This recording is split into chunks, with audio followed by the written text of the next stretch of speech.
Following on from the visit that I made to the temple complex at Philae, even though it's not on Philae Island anymore, it made me wonder, what did it look like before the Aswan Dam, before it got moved to the new island?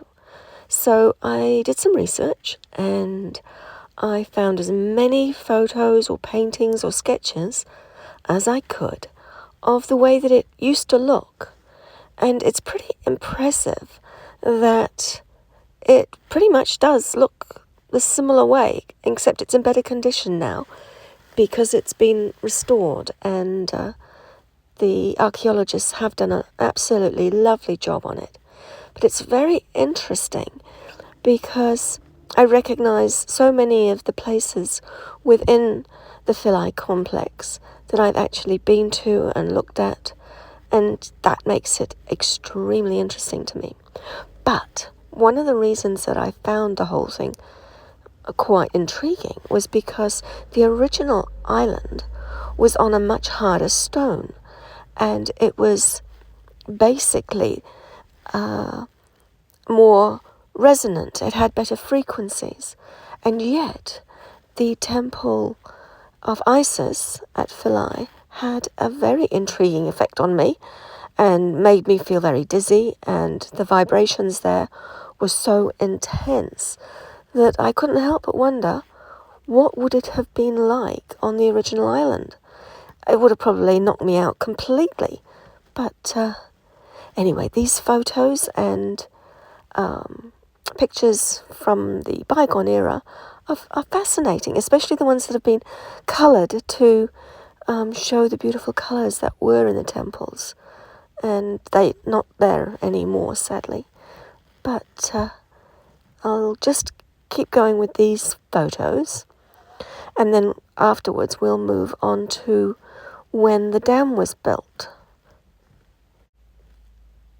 Oh, these are just some of the drawings of what was on the walls in the original, and the way that they look now, they're very much more run down, so I just popped those in because it was interesting.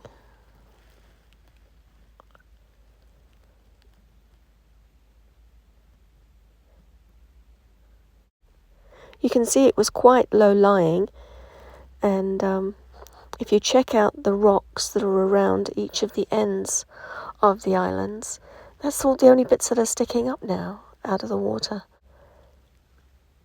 It's easy to recognise those rocks because we drove past in the boat, and the guide said, look, that's all that's left. And then when I looked at the old pictures, I could see those parts of the island.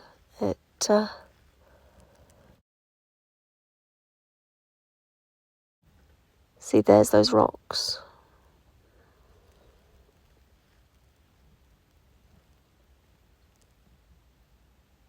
And here's a map of the original island and a more detailed one of the complex on the original island.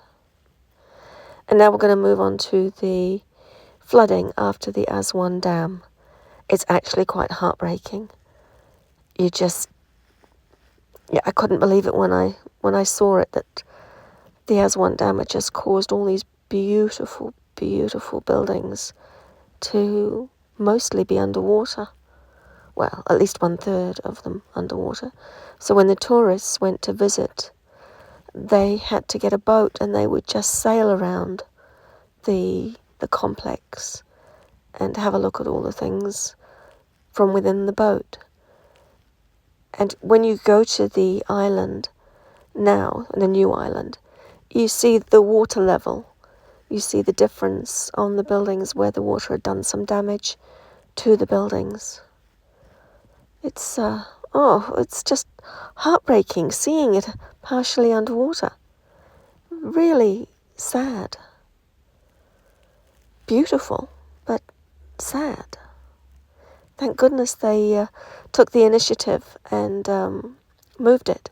So it must have been one enormous job.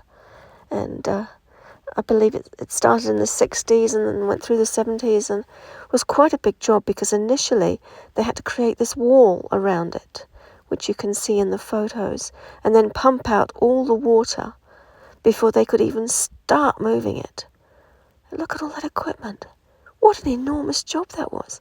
And to make sure that they dismantled and reassembled it exactly the same. I mean, wow. And I've just threw in a few photos of what it looks like now, just to make the whole thing complete, just so that you can see how beautiful it is.